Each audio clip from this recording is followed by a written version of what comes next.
Hello mayam, Indigenous Manipuri foods na mayam utaram nokchuri.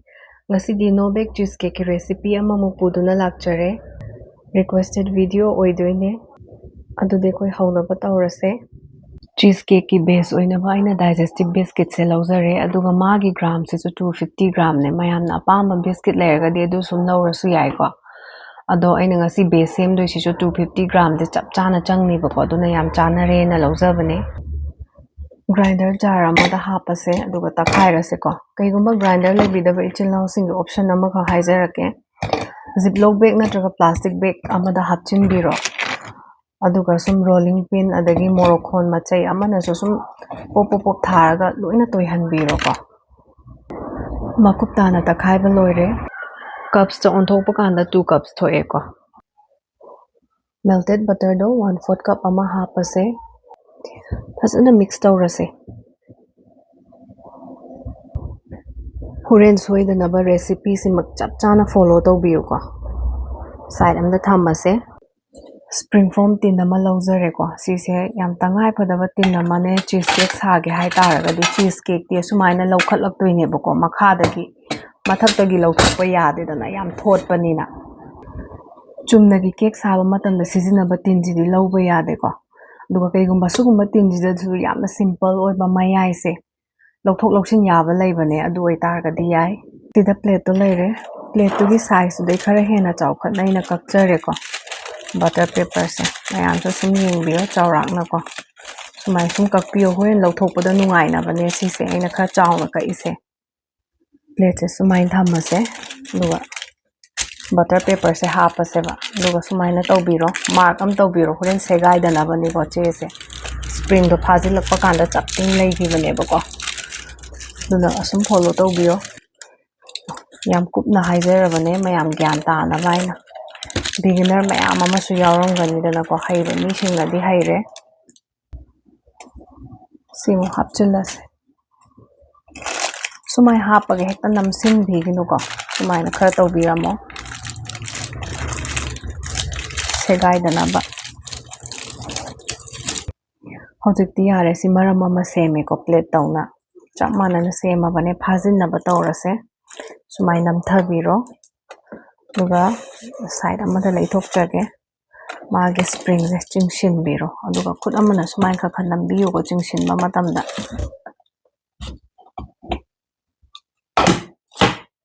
thaba lore hojikti butter ga cookies crumbs to adugi hapchinna ba tawrase mixture se phasana sando ase aina lawriba tin gi size se 8 inch oidoine level se phasana manana sembiyo spatula sumaina amonba leitaba taragadi spoon na hana phasana sandokpiro aduga glass ki maningdo aduduna tamtamna namsinbiyo ko chethanbigadabane base se yamna maru oibane aduna measuring tawba matamda cup lawba matamda thanna lawbigadabani ko kaitang bhawa wathanbigano cream singdo takpa ngaiba oina fridge da thamse ko cream cheese se mayamna apamba ama hekta lawbiyo tawbatabu lawba matamda sumaina yamna nang lawba si lawbigadamne mahiga irang langba lawba yade asigi box amasida 180 gram neba ko box ahum lawdoine aduga kapta on taragadi 2 and 1/3 cup thokpane takharaba chini do 3/4 cup ama lawrage ngatang mix tawrase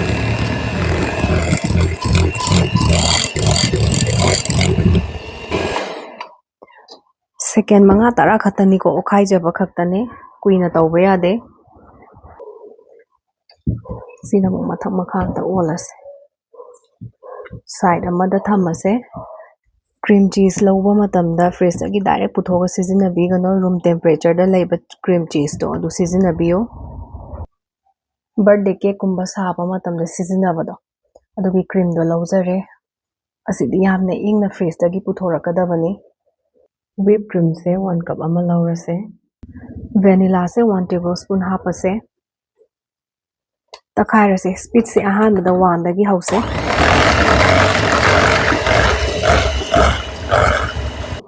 sumaina bubbles mayam karakanda magi speed se kwai aroi babo sum kan khatlase bako ꯁꯤꯒꯤ ꯆꯥꯡꯁꯦ ꯌꯥꯔꯅꯤꯀꯣ ꯍꯧꯖꯤꯛꯇꯤ ꯀ꯭ꯔꯤꯝꯁꯦ ꯈꯔ ꯈꯔ ꯊꯥꯗꯔꯁꯦ ꯑꯍꯥꯟꯕꯒꯤꯗꯣꯀꯣ ꯇꯞ ꯇꯞꯅ ꯑꯣꯜꯂꯁꯦ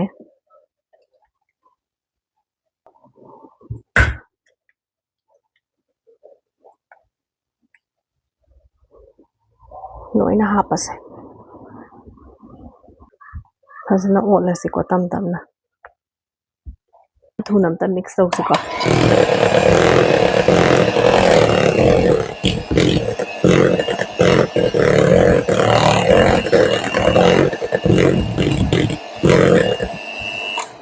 ꯌꯥꯔꯅꯤ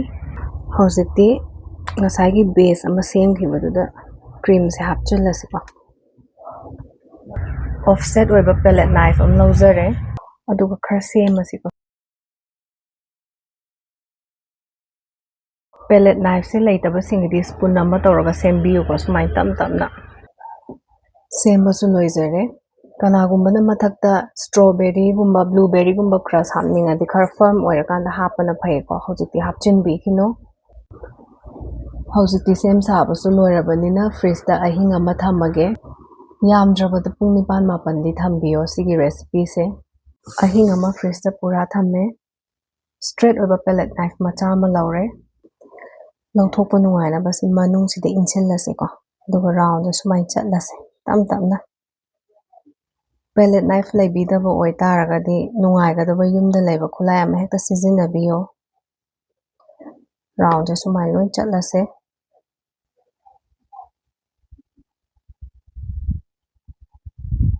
ꯑꯩꯅ ꯃꯣꯔꯣꯛꯀꯣꯟ ꯑꯃ ꯉꯥꯛꯇꯪꯒꯤ ꯁꯤꯖꯤꯟꯅꯖꯔꯦ ꯃꯊꯛꯇ ꯊꯝꯃꯁꯦ ꯍꯧꯖꯤꯛꯇꯤ ꯂꯧꯊꯣꯛꯅꯕ ꯇꯧꯔꯁꯦꯀꯣ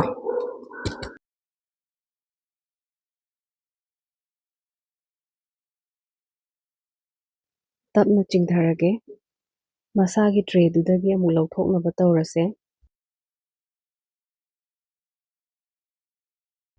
ꯕꯇꯔ ꯄꯦꯄꯔꯁꯨ ꯑꯃꯨꯛ ꯂꯧꯊꯣꯛꯑꯁꯦ ꯍꯧꯖꯤꯛꯇꯤ ꯆꯤꯁ ꯀꯦꯛ ꯁꯦꯝꯕ ꯂꯣꯏꯔꯕꯅꯤꯅ ꯀꯛꯑꯒ ꯎꯠꯆꯔꯛꯑꯒꯦ ꯆꯤꯁ ꯀꯦꯛꯁꯦ ꯁꯦꯝꯕ ꯃꯇꯝꯗ ꯃꯌꯥꯏꯗꯒ ꯀꯟ ꯀꯟ ꯂꯥꯎꯕ ꯑꯗꯒꯤ ꯀ꯭ꯔꯦꯛ ꯌꯥꯝ ꯆꯠꯄꯁꯨ ꯂꯩꯕꯅꯦꯀꯣ ꯑꯗꯣ ꯑꯃꯠꯇ ꯇꯧꯗ꯭ꯔꯕꯅꯦ ꯌꯥꯝꯅ ꯊꯣꯠ ꯊꯣꯠ ꯂꯥꯎꯕꯅꯦ ꯌꯥꯝ ꯍꯥꯎꯕꯅꯦ ꯉꯁꯤꯒꯤ ꯔꯦꯁꯤꯄꯤꯁꯦ ꯁꯣꯏꯗꯅ ꯇ꯭ꯔꯥꯏ ꯇꯧꯕꯤꯌꯣ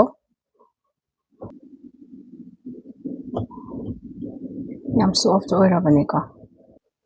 ꯁꯦꯝꯕ ꯃꯇꯝꯗ ꯃꯦꯖꯔꯤꯡ ꯀꯞꯇ ꯑꯣꯟꯕꯗꯣ ꯑꯗꯨ ꯈꯔ ꯐꯖꯅ ꯆꯦꯛꯁꯤꯟꯕꯤꯌꯣ ꯑꯅꯧ ꯑꯅꯧꯕ ꯚꯤꯗꯤꯑꯣꯒꯤ ꯅꯣꯇꯤꯐꯤꯀꯦꯁꯟ ꯐꯪꯅꯕ ꯆꯦꯅꯦꯜ ꯑꯁꯤꯕꯨ ꯁꯕꯁꯀ꯭ꯔꯥꯏꯕ ꯇꯧꯁꯤꯟꯕꯤꯔꯝꯃꯣ ꯀꯃꯦꯟ ꯇꯧꯕꯤꯕ ꯀꯥꯎꯕꯤꯔꯝꯒꯅꯨ ꯑꯗꯨꯒ ꯍꯥꯏꯞ ꯇꯧꯕꯁꯨ ꯀꯥꯎꯕꯤꯔꯝꯒꯅꯨ ꯃꯊꯪꯒꯤ ꯕ꯭ꯂꯣꯒꯇ ꯑꯃꯨꯛ ꯎꯅꯔꯁꯦ ꯈꯨꯔꯨꯝꯖꯔꯤ ꯃꯌꯥꯝ